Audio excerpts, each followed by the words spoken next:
The Johnson Wax Program with Fibber McGee and Molly.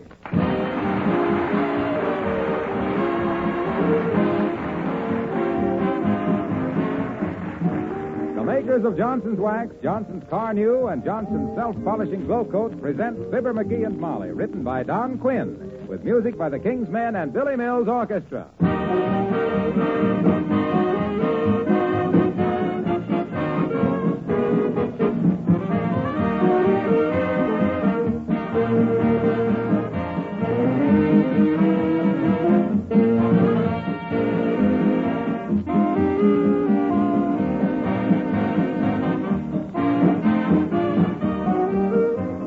Some bad weather days ahead, that's sure. If I only had the time, I'd like to visit the kitchens of all you good ladies and make certain your linoleum floors are protected with Johnson's Self-Polishing Glow Coat. Then you wouldn't have to worry about rain or snow being tracked in over those floors. You could keep them clean as a whistle and shining brightly with practically no attention. Occasionally, you give the linoleum a new application of Glow Coat. You know how easy that is because Johnson's Glow Coat needs no rubbing or buffing. You simply apply and let dry. Spilled things or wet footprints are wiped up in a jiffy. The film of Glow Coat really protects the linoleum, keeps it from wearing out. I've told you before, and I'd like to remind you now, that the regular use of Johnson's Self-Polishing Glow Coat will make your linoleum surfaces last 6 to 10 times longer. At the same time, keeping them bright and new-looking and so beautiful you're proud to have your friends come back to your kitchen. You couldn't ask a floor polish to do more than that now, could you?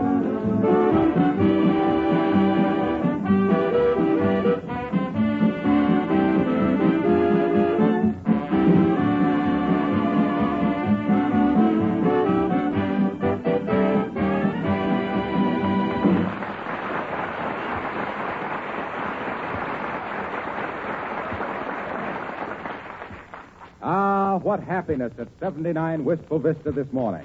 The proud husband is going around with his chest stuck out. The lady is wearing a smile of contentment.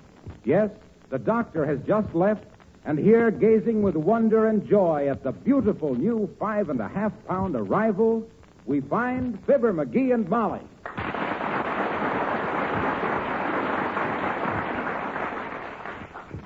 Oh, let me hold it a minute, Molly. Come on. Oh, please, McGee, not for a minute. I'm hardly used to it yet myself. Beautiful, isn't it? Yeah, sure is. Well, that's the way it always is, I guess. Thousands of people have them, and everybody thinks theirs is the best. Yes. Nice of Doc Gamble to bring it. Now, let's be good to this one. What do you mean, be good to this one? Heavenly days, we may not get another telephone directory for the duration.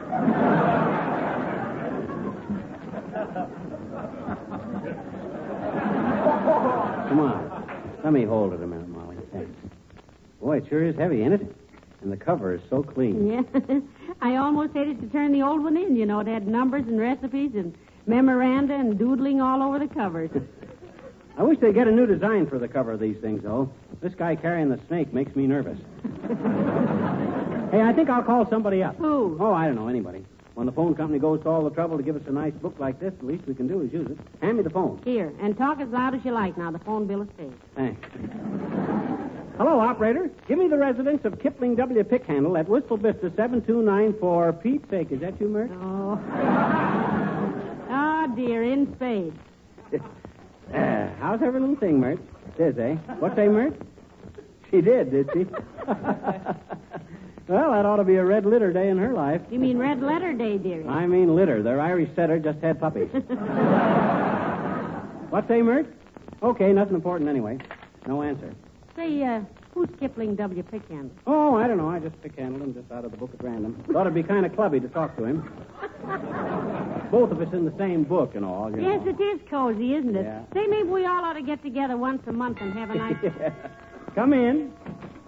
Hi, mister. Hi, Miss McGee. Hi, sis. Hello, little girl. What's the matter with you, sis? As the guy says to the movie producer when they shot Frankenstein, you look like you'd lost your best fiend. Don't you find that amusing? No. Okay, sourpuss, okay. Is there something wrong, little girl? Yes, open up, sis. Remember, things are rarely as bad as they seem, which is a good thing because they're usually worse than you thought. Well, come on, give us the dirt, Squirt. Did you Have you seen anything of a little doggy, mister? No, but the telephone operator just told us her Irish setter just had a few current events. Now, McGee, for goodness sakes, can't you see the child is upset? No, we haven't seen your little dog, little girl. What kind of a pooch was it, sis? Oh, he's awful cute. Mm-hmm. He's the most wonderful dog in the world, I bet you. He's got blue eyes. Blue eyes? I never heard of a dog with blue eyes. That's okay, mister. He never heard of you either. Okay. Complete the description, sis. Well, he's awful cute. You said that. Okay. He's got blue eyes and long ears and brown and white fur about this long. Fur 18 inches long? No, the dog. Oh, I see. And he's got a little bitty stub of a tail that sticks straight up in the air like a hitchhiker. Holds his thumb up, only he's facing the other way. Oh. Well, I see. What do you call the dog, little girl? Yeah, Sport, Fido, Prince, or just Hey You? I call him Eddie. Oh. For Edward? No, for Clarence. Well, then why don't you call him Clarence? Oh, I get it better. Oh, Eddie. Hey.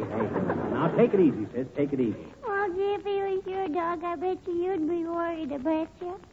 I bet you'd be hollering your head off. Now, don't do that. Hey, Molly, get the kid a handful of cookies, will you? All right. Now, I know exactly how you feel, sis. Well, Yes, sir. I lost a wonderful dog once. A big white dog. what kind? Expectorate. You mean Fitz? Well. Yes, if you want to be crude. Well, sir, sis, this was the smartest dog in all Peoria. Oh? A trick dog. A friend of mine and I, named Fred Nittany of Starved Rock, Illinois, used this dog in our vaudeville act. Something went wrong there. He could roller skate, tap dance, do card tricks, and lead the orchestra. Oh, gee, he must have been wonderful. He was. How'd you lose him, mister? Matter of fact, sis, we didn't lose him. He lost us. When the bookers saw him leading the orchestra, they fired us and signed up the dog. Last time I knew of Curly, his name was Curly, he was on the road with an all-dog dance band.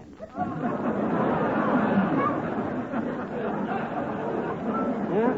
They say it's quite a sight to see those pooches throw down their saxophones and chase the hepcats around the hall, calling...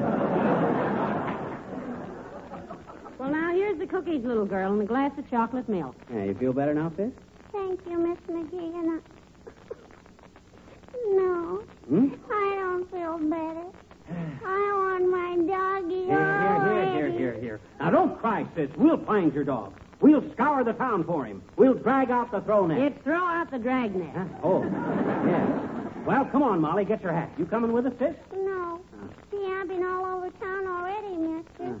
I'll just stay here and eat cookies. Okay, but you take it easy. Well, I'm ready, dearie. Goodbye, little girl. So long, sis.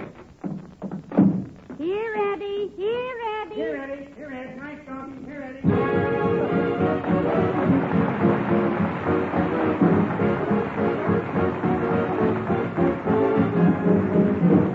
Billy Mills and the orchestra playing She Didn't Say Yes.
Yeah?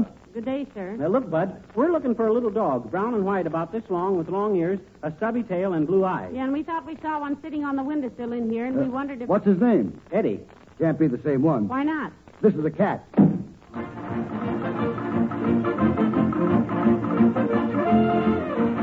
Officer, did you see anything of a small dog about this long, brown and white, with a stubby tail and blue eyes? Answers to the name of Eddie. No, I did not. Have you tried the Lost and Found? No, we haven't, officer. Ah, it is a wonderful institution, the Lost and Found. My wife gets a lot of jewelry that way by describing the lost article and paying a small reward. Of course, you can't always hit the right description, but it works out often enough. I'll never forget the time she come home with a diamond tiara. Have you seen the dog? No. Come on, McGee.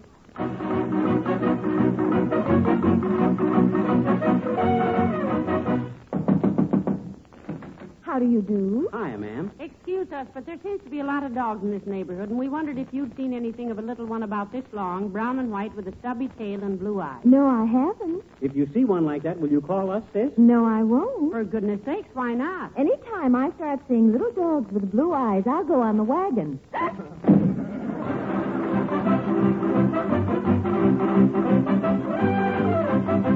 this has turned out to be quite a search, McGee. Where should we go now? Gee, I don't know. Maybe we better start... Oh, look, McGee. Huh? Look.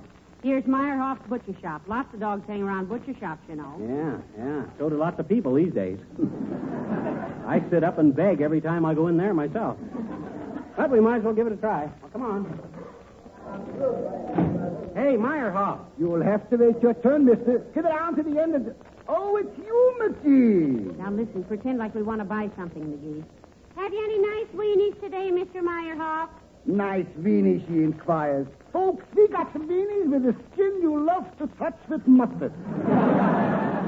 We call them our Roosevelt Delano Frank. Because you don't have to park the hide.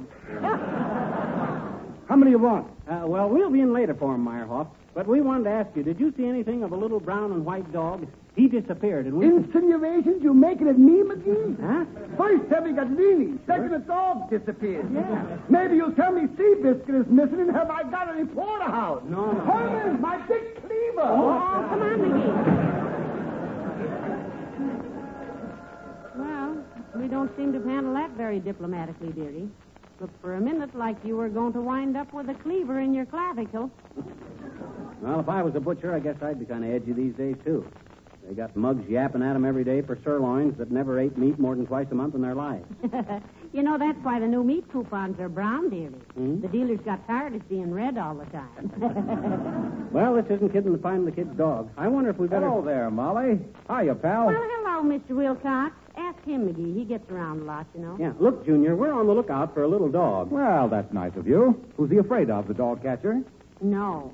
We mean we're looking for a little dog, Mr. Wilcox. Oh. Yeah, this bone cruncher belongs to the little girl across the street, Junior. We're trying to find it for her. Well, gee, I'm sorry, folks. I hope you find it. I think everybody ought to have a dog. I think you ought to have one, too. Oh, you love dogs, don't you, Mr. You Wilcox? bet. Dog is man's best friend. Particularly a man who sells Johnson's self-polishing glow coat. Oh. Ladies and gentlemen, we're sure you won't mind if we give the sponsor a brief moment for identification. He's been a good kid. A buzzer will sound before we resume the performance. Smoking in the outer lobby only. Well, Junior?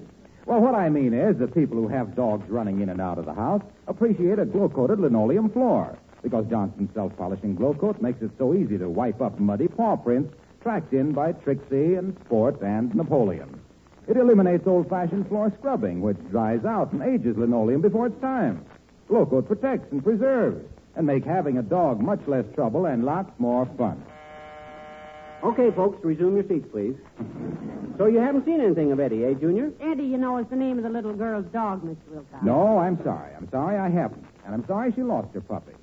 Lots of people who like dogs can't keep them around now, you know. They're sending them to friends in the country because it's so hard to get meat. Is that so? Isn't that terrible? Yeah. In fact, you know what I heard? What'd you hear, Bud? Look, I heard that dogs are getting so scarce now that the fleas are forming dog pools. Oh. See you later, folks.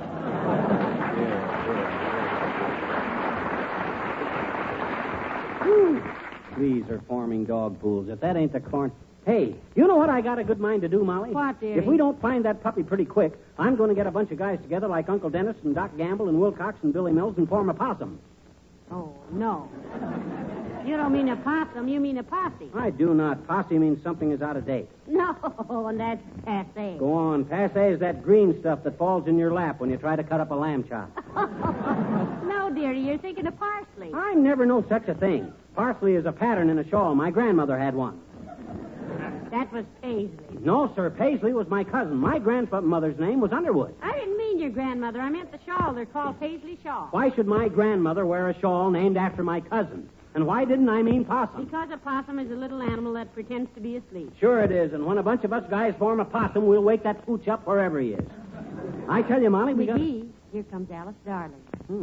Sure looks bright for a kid that gets as little sleep as she does. Maybe she's walking in her sleep. Maybe she's a somnambulist. What do they call people who walk in their sleep? Sleepwalkers. Oh, yeah.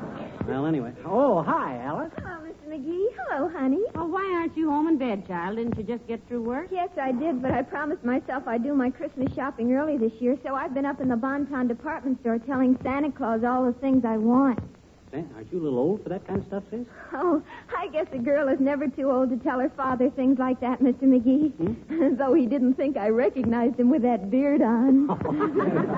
Are you doing your shopping? No, we're hunting for a dog, Alice. Belongs to the little girl across the street from us. Brown and white, blue eyes, long ears, and a stubby little tail that sticks up like a hitchhiker's thumb. Oh, she sounds awfully cute. What does her dog look like?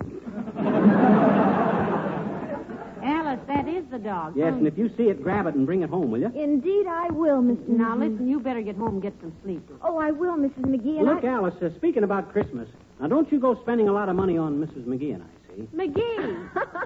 Oh, Mr. McGee, you're the most... Oh, gee whiz, what if we are just like her own family? What if we do look after her like she was our own kid? What if she does come to us for help and advice and stuff? My gosh, that's no reason why she should blow 10 or 15 bucks on us. McGee, now. Here. Stop it. Pay no attention to him, Alice. All right, I won't. I should say not. 10 or 15 bucks is way too much anyway. Gee whiz, a good box of cigars is only 5 or 6. Even if you get my favorite kind, El Fogo del Cuba. They only cost. You better describe the box to her, too, dearie, so she'll know what kind you don't want her to squander her money on. That's a good idea. It's a brown box with a picture of a fat Spanish lady on it holding a tobacco leaf. McGee. Oh, remember now, Alice, don't you do it. Well, I'll try and remember, Mr. McGee. And I hope you find the little girl with the long ears. No, Alice. It was a little dog. Oh. Are you going home now? No, I've got to go back to the Bonton and see if my girlfriend is out of the revolving door yet. Oh, my gosh, did she get stuck? Oh, no. She just met an old boyfriend she used to go around with, and he's really giving her a whirl this time. Goodbye now.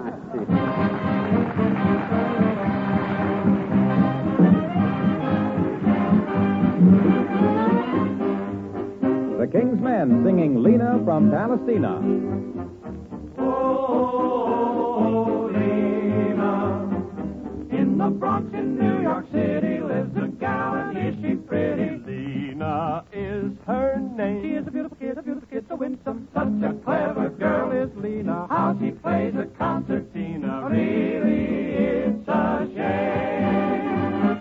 She's such a good musician. She's got a swell position to go across the sea to entertain. She had a little of this, a little of that, and then some. So they shipped poor Lena way out to Palestina. But now I hear she isn't quite the same. They say that Lena is the queen of Palestina, just because they like her concertina. She plays it day and night. She plays with all her might. She never gets it right. But how they love it, want more of it. I've heard her play once or twice. Oh, murder, still it was nice. She was fat, but she got leaner, squeezing on her concertina. Now, oh, Palestina way. Oh, Lena is the queen of Palestina. Is the queen of Palestina. Just because she plays her concertina, plays it day and night. She plays with all her might. She never gets it right. but how they love it, want more of it. I heard her play for a crowd. Oh, murder, not good but loud. She was fat, but she got leaner, squeezing on her concertina. With her concertina, Lena is the queen of Palestine.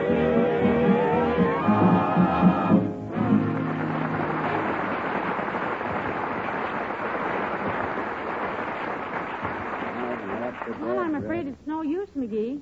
I've worn out my voice and a good pair of shoes and still no puppy.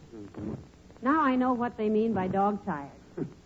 Gee, I hate to give up, Molly. It'll break the kid's heart if we don't find the pup. You go on home and I'll keep on looking. Oh, I'll do no such a thing, McGee. I can take it as long as you can.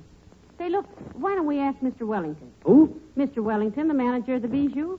You know, all the children go to his theater, and where there are children, there are puppies. Oh, it's a good idea. It's just a couple of doors down here. Oh, there's old Sig now changing the sign on the marquee.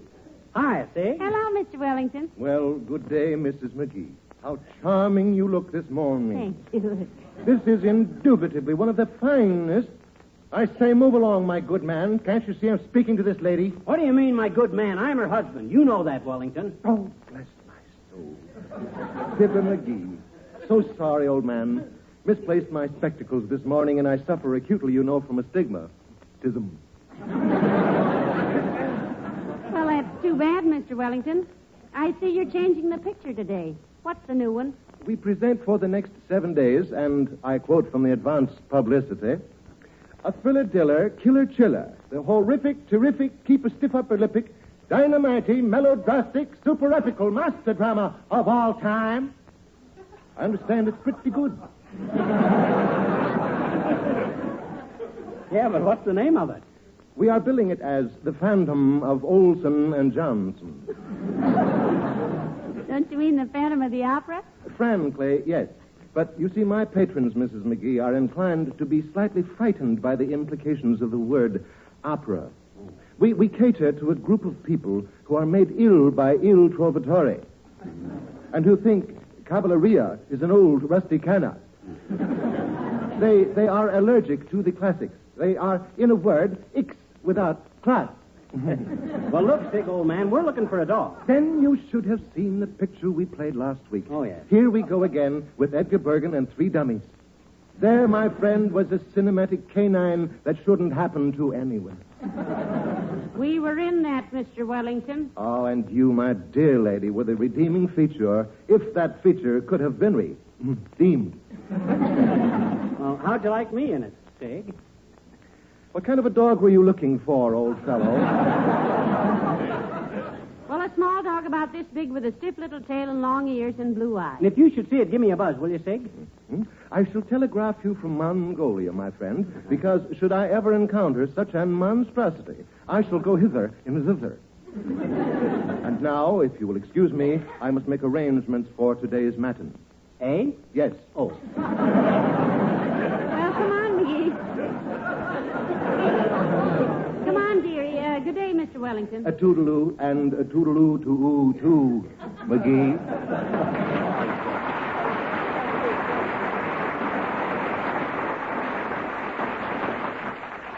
Smart guy. He ought to petition the court for permission to change his name. Change his name to what? John Cass, and let the nicknames fall where they may. Hey, I'm about all in, you know it. Where else can we look for that little kennel cut up? Well, let's see. We haven't tried the dog pound. Oh, that's right. Look, let's pop into Kramer's drugstore and phone him. What do you say? I'll wait right here, dearie. If I went in, I'd just order a soda, and I'm too tired to lift the straw. I'll wait here. Okay. I'll be right back. Here I go into Kramer's drugstore. Well, hello there, Mrs. McGee. Waiting for somebody? Why, hello, Dr. Gamble. Yes, McGee just went in to telephone the dog pound. Well, I hope they can take him. It'll do you good, Mrs. McGee, to get him away for a few days. Now, Doctor. Now, we're looking for a dog. The little girl across the street is all broken up because she lost her dog. Oh, that's too bad. I'm sorry. I had a dog once as a child, but my mother gave it away. Oh, why? They told me it was a watchdog, and it bit me when I tried to wind it up. Well, that was was pretty silly. You know, my uncle had a St. Bernard once and wore all the fur off its neck looking for brandy. Well, I guess all dogs are... Oh, hello there, McGee. Hi, Doc. I called the dog pound, Molly, and they got no dog by that description. Oh, dear. By what description, McGee? Just a little dog, Doc, about this big with droopy ears and a stubby little tail. Yeah, and it's brown and white with blue eyes. With blue eyes. Don't tell me it had dimples and barked in baby talk. All we know now is what the kid told us, Doc. She ought to know her own dog. See, now we got to go home and admit we flopped the assignment. I feel awful about Well, this. so do I, dearie. We practically promised her we'd find it, and anybody who breaks a promise to a child... Oh, come. The mutt is probably home by now, happily chewing up the parlor curtain. Say, it might be at that, Molly. Come on, let's go home and see. That's the best suggestion I've heard today. Thanks for the ray of hope, Doctor. Not at all, my dear, not at all. That's the way I am. Hippity-hoppeting through life, gathering little hunks of gladness. Pollyanna Gamble, the sunshine boy. Dancing on the dewdrops with... Excuse me. Where are you going, Doc? The drugstore and get a bromo. I nauseate myself.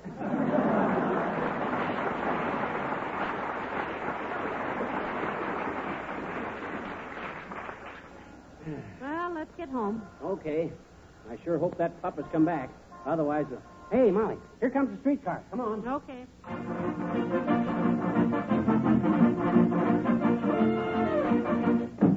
Hey, sis, we're home again. Did your dog come back? Hey, sis, where are you? Did your dog...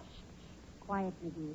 She's asleep on the Davenport. Oh, look. Hey, that's kind of cute, isn't it? Yeah. Milk and cookie crumbs all over her little face. Boy, I dread to wake her up with the bad news. Well, so do I, but it's got to be done. Little girl, wake up, dear. It's Mr. and Mrs. McGee. Come on, sis. Come on. That's the girl. Wake up. Hi. Oh, hi, Mister. Hi, Miss McGee. Gee, I had a wonderful dream. Did you, sis? Mm-hmm. I had a dream that you found my doggie with the blue eyes and the little tail that sticks up and everything. Mm-hmm. Did you, Mister? Who did you? Who did you find, Eddie? Well, look, sis, we looked all over town and... You couldn't find my little doggie? No. And we're sorry. Yes, sis, we went clear down to the... Oh, that's okay, mister. Huh? You only been looking one day. I've been looking for years, I bet you. What do you mean you've been looking for years? When did you see this dog last? Oh, I never saw him, mister, but What? gee, I've always wanted a little dog with long ears and a little stubby tail and blue eyes.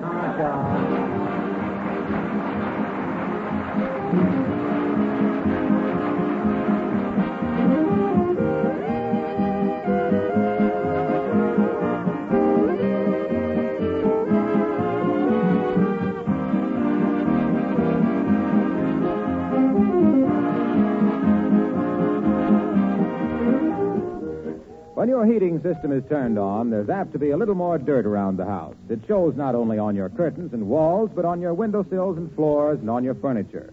So in wintertime, there's an added reason for keeping your floors, furniture, and woodwork protected with genuine Johnson's wax. Those waxed surfaces are not only more beautiful, they're much easier to keep clean. And that counts for a great deal in most of your homes today. Now, there's no need for me to remind you that a waxed home is a clean home, and a clean home is a more sanitary, healthful place for your family. So, you see, although you really start using Johnson's wax to protect wood, metal, and leather surfaces, you'll probably go on using it for many other reasons: labor-saving, greater home beauty, and sanitation. Now, it's the same whether you use Johnson's wax in the paste or liquid form or the new cream wax developed especially for furniture and woodwork. The name Johnson is your assurance of absolute reliability.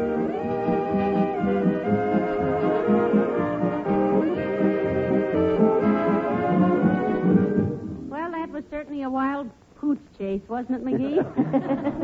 I'll say it was. I got flat feet clear up to my hips. Yeah. Hey, you know, the only person we met who was even sympathetic was Dr. Gamble. Well, he's sensitive about dogs, you know. Even his draft classification is K9. What? K9? What on earth is that? Didn't you ever notice how deep his bones are buried? Oh, dear. Good night. Good night, all.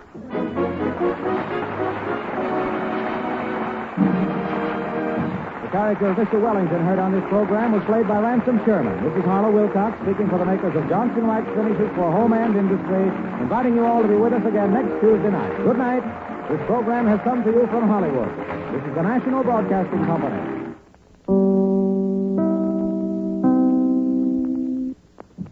Chicago, WMAQ.